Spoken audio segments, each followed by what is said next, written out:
द्रव यांत्रिकी, हमारे आसपास का अदृश्य विज्ञान। यह विज्ञान हमारे चारों ओर हर समय मौजूद है, लेकिन हम इसे शायद ही कभी महसूस करते हैं। क्या आपने कभी सोचा है कि पानी नल से कैसे बहता है? यह सिर्फ एक साधारण प्रक्रिया नहीं है, बल्कि इसके पीछे एक जटिल विज्ञान है। या फिर हवा आपके चेहरे पर कैसे बहती है, यह भी द्रव यांत्रिकी का ही एक हिस्सा है, जो हमारे वातावरण में हर समय काम करता है। यह सब द्रव यांत्रिकी के कारण होता है, जो तरल पदार्थों और गैसों की गति का अध्ययन है। वैज्ञानिक और इंजीनियर इस विज्ञान का उपयोग करके हमारे जीवन को बेहतर बनाने के लिए काम करते हैं। यह हमारे जीवन के हर पहलू को प्रभावित करता है, भले ही हम इसे हमेशा नोटिस न करें।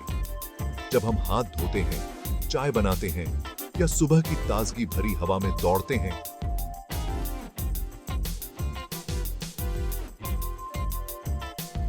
तब भी द्रव यांत्रिकी काम कर रही होती है।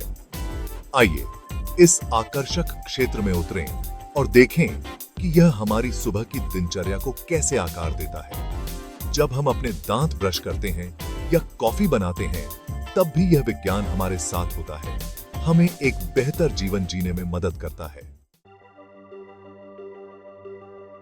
प्रवाह की निरंतरता, क्या पानी गायब हो सकता है?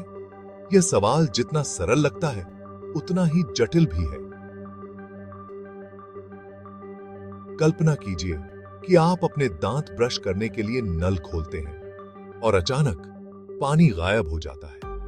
क्या आपने कभी सोचा है कि ऐसा क्यों हो सकता है? क्या आपने कभी गौर किया है कि पानी पाइप से कैसे बहता है?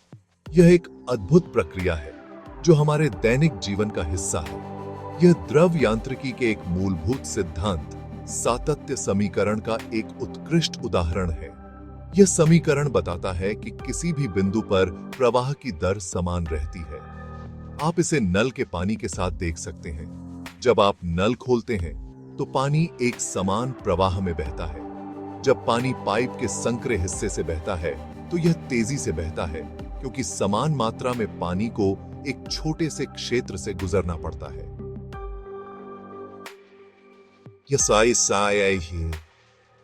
यह प्रक्रिया हमें यह समझने में मदद करती है कि पानी कैसे और क्यों बहता है।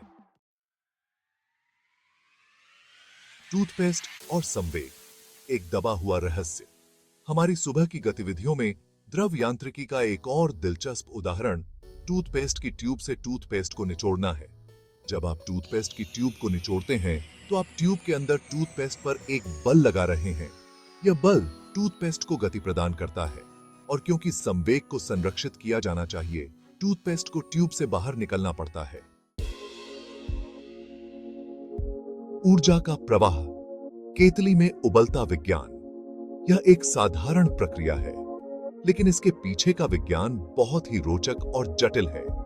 चाय या कॉफी के लिए पानी गर्म करना हमारी सुबह की दिनचर्या का एक अभिन्न अंग है, और यह द्रव यांत्रिकी के एक और महत्वपूर्ण सिद्धांत, ऊर्जा समीकरण का एक बड़ा उदाहरण है।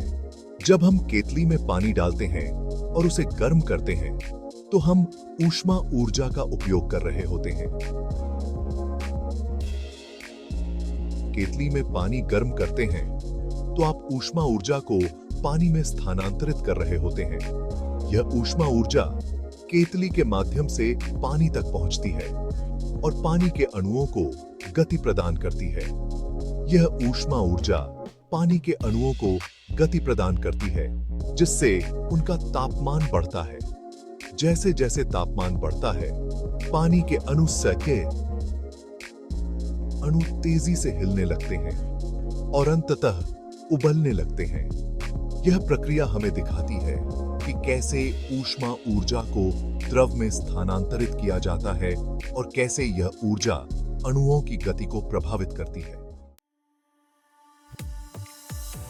सुबह की दिनचर्या में तरल यांत्रिकी। जैसा कि हमने देखा है, द्रव यांत्रिकी हमारी सुबह की दिनचर्या में कई तरह से काम करता है, भले ही हम इसे महसूस न करें। शॉवर लेना, कॉफी बनाना और यहां तक कि कार्यालय जाना, ये सभी गतिविधियां द्रव यांत्रिकी के सिद्धांतों पर निर्भर करती हैं। उदाहरण के लिए, शॉवर हेड पानी के प्रवाह और दबाव को नियंत्रित करने के लिए सातत्य समीकरण का उपयोग करते हैं। निष्कर्ष तरल गतिकी हर जगह है।